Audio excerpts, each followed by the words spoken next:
Hi guys, I am Surendra Joshi and you are watching my channel Knowledge World. Today we will talk about how to make maths easy part 3.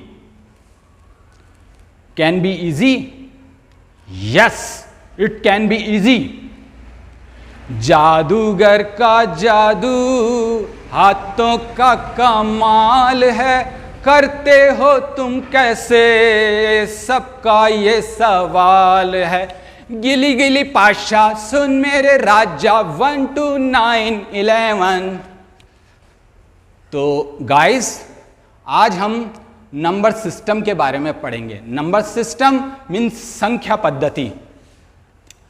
इसमें क्या है, अलग अलग तरह के numbers आते हैं। फर्स्ट है नेचुरल नंबर। नेचुरल नंबर को बोलते हैं प्राकृत संख्या। इसमें 1 2 3 4 इन्फिनिटी तक है ना, ये नंबर्स होते हैं। फिर उसके बाद आता है होल नंबर। होल नंबर यानी पूर्ण संख्या। अब देखो नेचुरल नंबर और होल नंबर में डिफरेंस क्या है।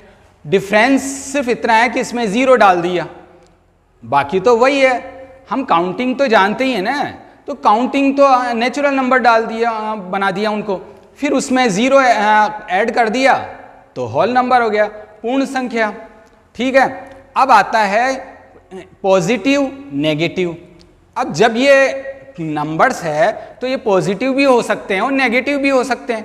पॉजिटिव में क्या होता है, या तो डिजिट को ऐसे ही लिखा जाता है या फिर प्लस का साइन लगा दिया जाता है। ठीक है। फिर उसके बाद आता है नेगेटिव। नेगेटिव मीन्स ऋणात्मक, पॉजिटिव मीन्स धनात्मक। अब नेगेटिव में क्या होता है, साइन आता है माइनस का। से कोई भी डिजिट हो उससे पहले माइनस का साइन डाल दिया जाता है। ठीक है। उसके बाद आता है इंटीजर्स। इंटीजर्स क्या है, पॉजिटिव और नेगेटिव दोनों को कलेक्ट करके और इंटीजर्स बनाया गया है, जिसको पूर्णांक बोलते हैं।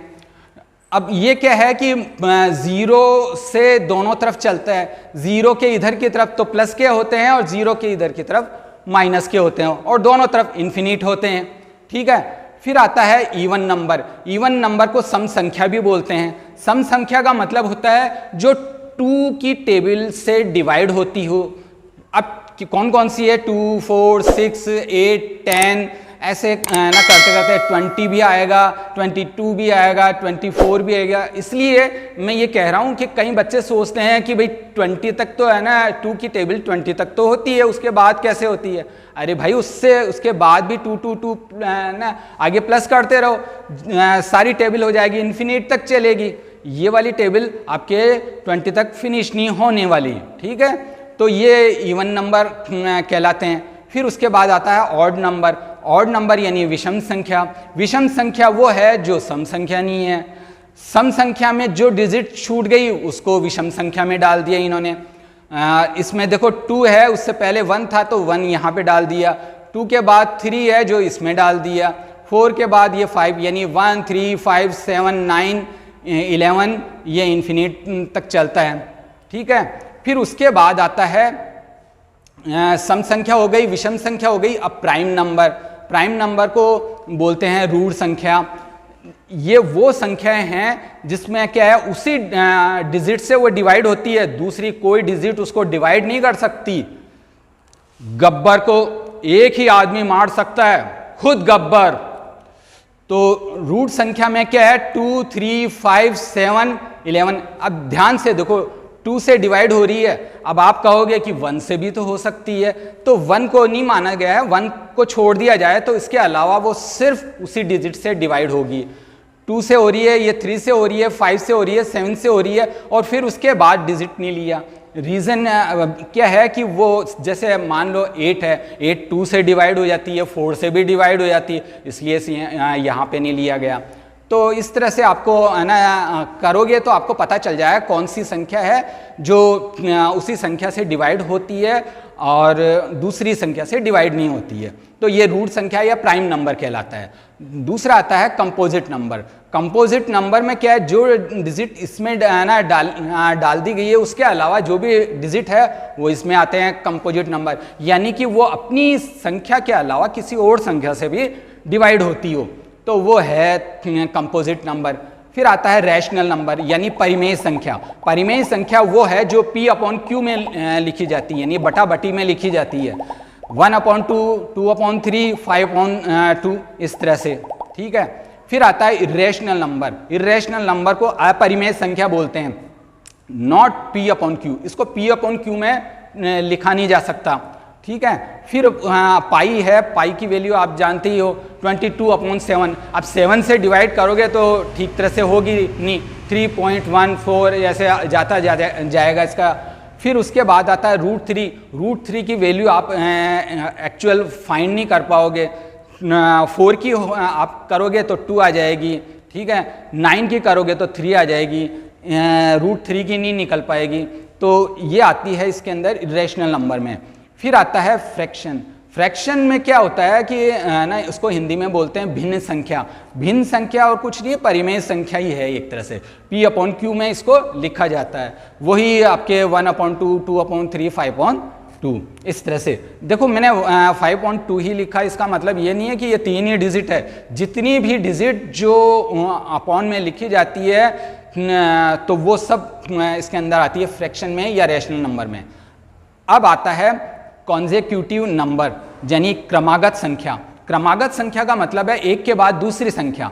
अब एक के बाद दूसरी संख्या सब अलग अलग होती है। जैसे नेचुरल नंबर में 1, 2, 3 होता है, जो हमने ऊपर ही देखा, ये है एक के बाद एक चल रही है। अगर 1 है तो 1 के बाद क्या आएगा कॉन्सेक्यूटिव, तो ये आएगा 2। 2 के बाद क्या कॉन्सेक्यूटिव आएगा, ये 3 आएगा। इस तरह से ये चलेगा। और अगर आपके यही है ना कॉन्सेक्यूटिव, ये तो है नेचुरल नंबर, और कॉन्सेक्यूटिव में अगर आपसे कहा जाता है कि इवन नंबर का आप करो, तो इवन नंबर में आ जाएगा 2, 4, 6, यानी कि 2 के बाद 4 आएगा। हम सोचे कि इवन वाला है और है ना 3 नहीं आया, तो 3 आएगा कैसे? ये कॉन्सेक्यूटिव इवन नंबर है, ठीक है। फिर उसके बाद है odd number. Consecutive odd number में क्या है, 1, 3, 5 इस तरह से आएगा, क्योंकि जो ऑड नंबर है वही तो उसमें आएंगे, यानी 1 के बाद 3 आएगा, 3 के बाद 5 आएगा, ठीक है। क्रमागत संख्या, एक के बाद एक संख्या, दूसरी संख्या, पहली संख्या के बाद वाली संख्या, ठीक है, करेक्ट। फिर उसके बाद आता है आपके साइक्लिक नंबर। अब साइक्लिक नंबर क्या है, इसको बोलते हैं चक्रीय संख्या।